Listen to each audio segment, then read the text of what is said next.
Katanga road पर स्थित हवाबाग college के पीछे नेत्रहीन छात्रों का धर्मांतरण कराए जाने की खबर से शनिवार की सुबह हड़कंप मच गया। ऐसा बताया जा रहा है कि क्रिसमस के अवसर पर ईसाई समाज के एक संगठन के द्वारा अंधमुख चौराहा स्थित छात्रावास से बच्चों को भोजन के लिए आमंत्रित किया गया था, जिसके चलते नेत्रहीन छात्र छात्राएं वहां पहुंचे थे। खाने के पहले वहां मसीह समाज की प्रार्थना कराई जा रही थी। तभी धर्मांतरण की सूचना मिलने पर हिंदू संगठन के कार्यकर्ताओं के साथ मौके पर पुलिस पहुंच गई। उन्होंने बताया कि यहाँ पर एक खंडन नुमा भवन में कुछ आयोजन चल रहा था। यहां अक्सर बच्चों को लाया जाता है। इधर मौके पर पहुंचे पुलिस अधिकारियों ने बताया कि बच्चों को कटंगा हवाबाग कॉलेज के पीछे स्थित चर्च लाया गया था। उन्हें क्रिसमस के चल रहे त्योहार के चलते खाना पीना कराने लाया गया था। उन्होंने बताया कि मामले की जांच की जा रही है। विश्व हिंदू परिषद बजरंग दल के कार्यकर्ताओं को सूचना मिली, दिव्यांग बच्चों को यहाँ पे लाकर भोजन के नाम पे धर्मांतरण किया जा रहा है। यहाँ पे आके उन्होंने पूछा कि आप किस उद्देश्य से यहाँ लेके आए हो। उन्होंने कहा कि हम भोजन कराने लाए हैं। तो किसी भी प्रकार से दिव्यांग बच्चों को संस्था से लेके आते हैं तो संस्था का एक लेटर, एक अनुमति पत्र होता है। जिस अनुमति पत्र को मांगा गया, उन्होंने अनुमति पत्र नहीं दिया। उसके बाद संगठन के कार्यकर्ताओं को अपशब्द बोलना, विवाद करने की परिस्थिति पैदा हुई। इससे साफ समझ में आता कि यहाँ पे धर्मांतरण और मतांतरण का बड़ा एक खेल चल रहा था, जिसको आज बजरंग दल ने पकड़ा और इसे डिस्पोज ऑफ किया है।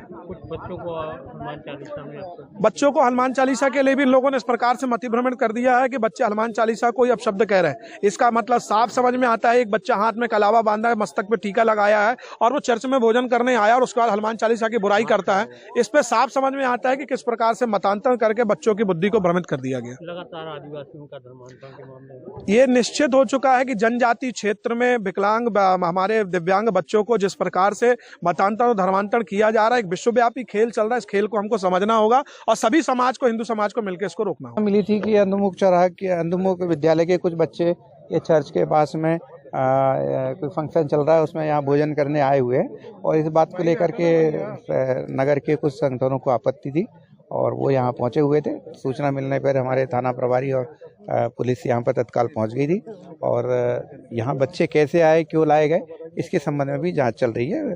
और संस्था से बात की गई तो उनका ये कहना है कि हमने अंधमुख विद्यालय के जो प्रमुख है उनसे हमने अनुमति लेकर के बच्चों को यहाँ लाया है। तो इस संबंध में चर्चा की जा रही है और परमिशन मांगी जा रही है। परमिशन है या नहीं है उसके बाद ही कुछ कहना। संगठन का आरोप है कि धर्मांतरण अभी इस संबंध में पहले दस्तावेज हमारे पास आए नहीं हुए, दस्तावेज आने के बाद ही हम इस संबंध में कुछ बता पाएंगे। जो कार्यक्रम कर रहे थे, क्या थाने में भी कुछ सूचना दी थी कि यहाँ पर कार्यक्रम करने? नहीं, ये भोजन के कार्यक्रम की सूचना नहीं थी कि वहाँ के विद्यालय के बच्चे आएंगे और यहाँ पर इस प्रकार का भोजन करेंगे, तो उसके संबंध में कोई सूचना नहीं थी। जुमा जब्ती भी हुई थी कुछ लोगों के बीच में? हाँ, अभी ऐसी कोई जानकारी नहीं है। अभी हाँ, तत्काल थोड़ी देर पहले शायद दो पक्षों में एक व्यक्तियों के बीच में हुई थी जुमा झटकी, तो उसको पुलिस ने पहले से सुरक्षा अभिरक्षा में ले लिया है। उसको पूछताछ